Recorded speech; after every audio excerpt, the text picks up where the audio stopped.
মহামান্য ইউটিউব, আপনাদের ইউটিউবে একটি ভিডিও আপলোড করা আছে। দেখেন কিভাবে পশুকে ওপরে বেঁধে রেখে গরমে হাওয়া খেতে হয়। দেখেন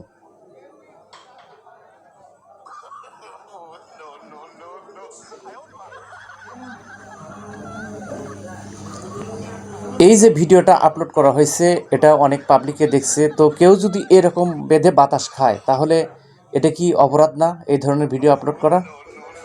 তো এখানে কোনো কি ভায়োলেশন নেই? শুধু কি আমার আমার ভিডিওতে ভায়োলেশন আছে? হ্যাঁ, আর এদের ভিডিওতে ভায়োলেশন নেই। বাংলাদেশের কোনো আইনে পশুকে এইভাবে কষ্ট দিয়ে বাতাস খাওয়ার নজির নেই। পশুকে কষ্ট দেওয়ার কোনো আইনও নেই। মুসলমানরা কুরবানি করে, পশু কুরবানি করে, মুসলমানরা পশু কুরবানি করে, তারপরেও চেষ্টা করে যে কষ্ট না দেওয়ার জন্য। প্রথমে গরুটির নার্ভকে বিচ্ছিন্ন করা হয় যাতে পশু কষ্ট না পায়। মুসলমানের পশু হত্যা মহাপাপ। মুসলমানের ইসলামে পশু হত্যা মহাপাপ, পশুকে কষ্ট দেওয়া মহাপাপ। এটি একটি ইন্ডিয়ান চ্যানেলের নাম সহ আছে নিচে। তো এখানে লোহা গরম করে ছ্যাক দেওয়া হচ্ছে, এটা কেন ভায়োলেশনের মধ্যে পড়ে না? আরেকটা ভিডিও দেখায়, দেখেন। প্রিয় ইউটিউব, আপনাদের ইউটিউবে এই ধরনের ভিডিও আপলোড করা থাকে।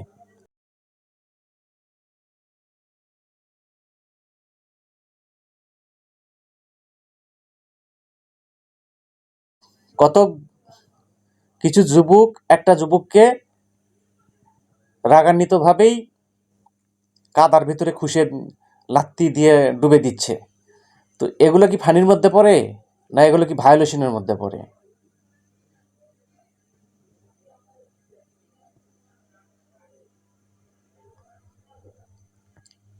প্রিয় ইউটিউব, আপনাদের নীতি দেখে আমার একটু হতবাগই লাগে। আমি একটা ভিডিও আপলোড করেছিলাম ভায়োলেশনে, সেটা এখনও ফেরত পাইনি।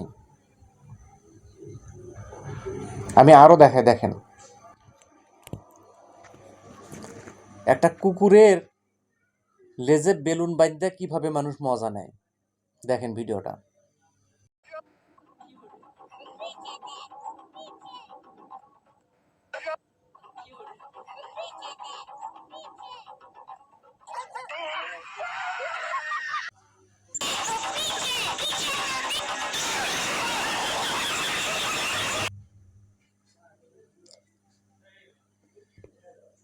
কোনো আইনে মানুষ পশুকে কষ্ট দিতে পারে না, পশুকে কষ্ট দিয়ে মজা নিতে পারে না, পশুকে কষ্ট দিয়ে কোনোদিন ফানি ভিডিও হয় না।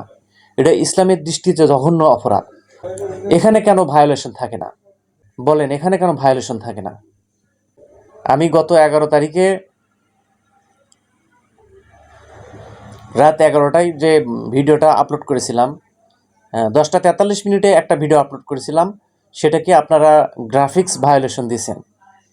ভালো কথা, কষ্ট করে ভিডিওটা যখন বানাইছি আমি, আমার খুব কষ্ট লাগছে। তো পরে সেটা আবার এডিট করে, যেটুকু গ্রাফিক্স ভায়োলেশনের মধ্যে পড়ে সেটাকে আবার আমি হাইড করে প্রলেপ দিয়ে আবার আপলোড করি। তারপরে আবারও গ্রাফিক্স ভায়োলেশন দিয়েছেন। আপিল করার পরেও কোনো ফেরত দেন নাই। নীতিমালা কি শুধু ইসলামিক চ্যানেলের জন্য প্রযোজ্য? ভাই ইউটিউব ভাই, নীতিমালা কি শুধু আমার এই ইসলামিক চ্যানেলের জন্যই প্রযোজ্য? হয়তো এটাই আমার চ্যানেলের শেষ ভিডিও। আপনি ইচ্ছা করলে আমাকে ব্যান করে দিতে পারেন। যদি ব্যান করেই দেন, তো আমার এটা অন্তত মনে থাকবে যে হ্যাঁ, আমি আমার দিক থেকে ঠিক ছিলাম, আপনারাই ভুল ছিলেন। বরং আমার ভুলে আমি ব্যান খাই নাই, আমি আপনাদের ভুলে আমি ব্যান খাইছি।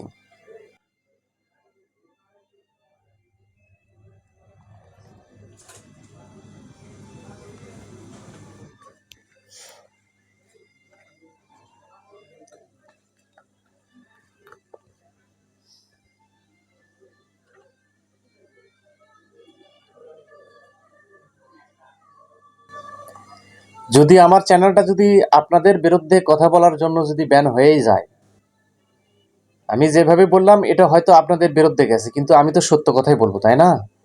আমার চ্যানেলের স্লোগানই হচ্ছে সত্যের পথে চলবো, সত্য কথা বলবো। তো এখানে কারো যদি ব্যক্তিগতভাবে লাগে সেটা তো আমার কিছু করার নাই, ইচ্ছে করলে আপনি ব্যান করতে পারেন। তবে আমার এই ভিডিওটা ভবিষ্যতে অনুসন্ধানের জন্য, গবেষণার জন্য আপনারা রেখে দিবেন দয়া করে।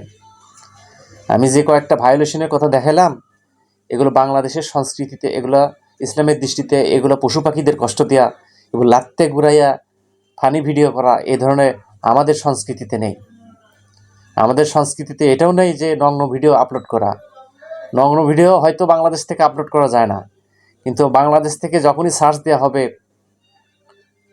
সামার ফটোশ্যুট 18+, অটোমেটিকলি অটোমেটিক হাজার হাজার নগ্ন ভিডিও, নগ্ন ফটোশ্যুট চলে আসবে। হয়তো এগুলো ভায়োলেশনের মধ্যে পড়ে না। আমি উচিত কথা বললে চাচা নাও থেকে নামো।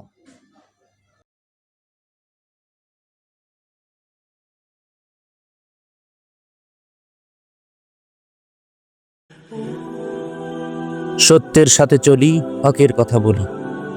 হক এন্টারটেইনমেন্ট আর্ট।